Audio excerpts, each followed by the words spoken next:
Breaking news Kaloji varsity వ్యవహారాలపై CM Revanth Reddy ఆగ్రహం వ్యక్తం చేశారు. మీడియాలో వస్తున్న కథనాలపై ఆయన ఆరా తీశారు. పరీక్షా పేపర్ల మూల్యాంకనంలో అవకతవకలు, ఇష్టారీతిగా ఇన్ఛార్జీల నియామకం వంటి ఘటనలపై వస్తున్న ఆరోపణలపై వైద్య ఆరోగ్య శాఖ ఉన్నతాధికారుల నుంచి వివరణ కోరారు. వర్సిటీలో అస్తవ్యస్త పరిస్థితులకు కారణమైన వారిపై కఠిన చర్యలు తీసుకోవాలని ముఖ్యమంత్రి ఆదేశించారు. ప్రభుత్వానికి చెడ్డ పేరు తెచ్చే ఘటనల వెనుక ఎంతటి వారున్నా ఉపేక్షించే సమస్య లేదన్నారు. ఉన్నత స్థాయి సంస్థల్లో పనిచేసేవారు సమర్థంగా, పారదర్శకంగా, నిష్పక్షపాతంగా పనిచేయాలని సీఎం ఆదేశించారు.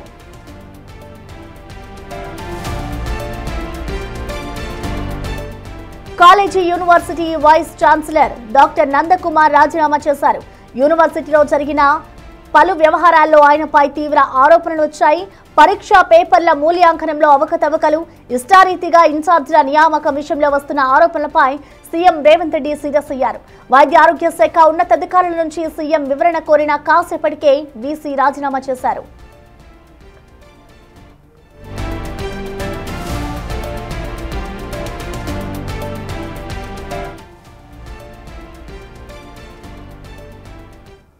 దీనిపై పూర్తి డీటెయిల్స్ ని మా ప్రతినిధి వాసు అందిస్తారు. వాసు,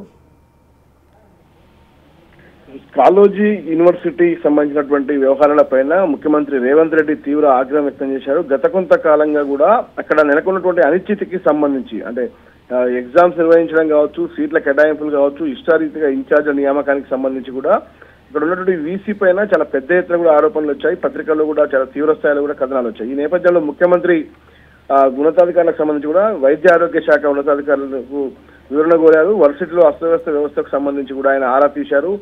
పూర్తిగా ప్రభుత్వానికి చెడ్డ పేరు తెచ్చే రకంగా ఎవరు ప్రవర్తించినా దాని వెనకాల ఎవరున్నా ఖచ్చితంగా కఠిన చర్యలు తప్పవంటూ కూడా హెచ్చరించారు. ఎట్టి పరిస్థితుల్లో ఉపేక్షించడానికి వీల్లేదంటూ కూడా అధికారులకు హెచ్చరికలు చేశారు. అయితే ఉన్నత స్థాయిలో ఉన్నటువంటి సంస్థకు సంబంధించినటువంటి పనిచేసేవారు సమర్థవంతంగా, పారదర్శకంగా పనిచేయాలని కూడా ముఖ్యమంత్రి సూచించారు. అయితే యూనివర్సిటీ ముఖ్యమంత్రి ఏదైతే సీరియస్ అయినా కాసేపటికే Kaloji university vice chancellor doctor Nandakumar రాజీనామా చేశారు.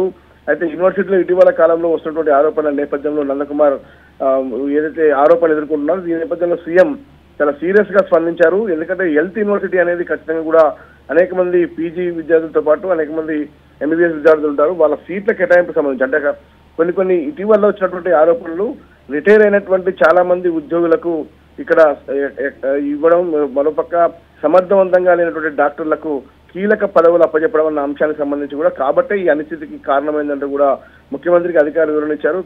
దీంతో వీసీ రాజీనామా చేయాల్సిన పరిస్థితి ఏర్పడింది. అదే ప్రధానంగా పరీక్షల నిర్వహణ, ఫలితాల తర్వాత సీట్ల కేటాయింపుకు సంబంధించి కూడా చాలా గందరగోళం ఏర్పడింది. ఎందుకంటే 2025-26 సంబంధించినటువంటి అడ్మిషన్ల విషయంలో కూడా అనేక మంది విద్యార్థులు చాలా ఇబ్బంది పడ్డ పరిస్థితి. అయితే ఈ పరీక్షల నియంత్రణకు సంబంధించి ఒక దంత వైద్యుడికి ఇచ్చినటువంటి నేపథ్యంలో కూడా తీవ్ర ఆరోపణలు వచ్చాయి. ఏదైతే ప్రశ్నపత్రానికి సంబంధించినటువంటి విషయంలో కూడా 10 క్వశ్చన్స్ ఉన్న దగ్గర 12 క్వశ్చన్లు రావడం, మరొక పీజీ రేడియాలజీ పరీక్షలో పాత పేపర్లు ఇవ్వడం, ఇలాంటి అనేక సమస్యల కారణంగా కూడా యూనివర్సిటీలో నెలకొన్నటువంటి పరిస్థితులకు సంబంధించి ముఖ్యమంత్రి ఒకసారిగా ఆగ్రహం వ్యక్తం చేశారు. దీంతో వీసీ రాజీనామా చేసినట్టుగా తెలుస్తోంది. Thank you Vasu.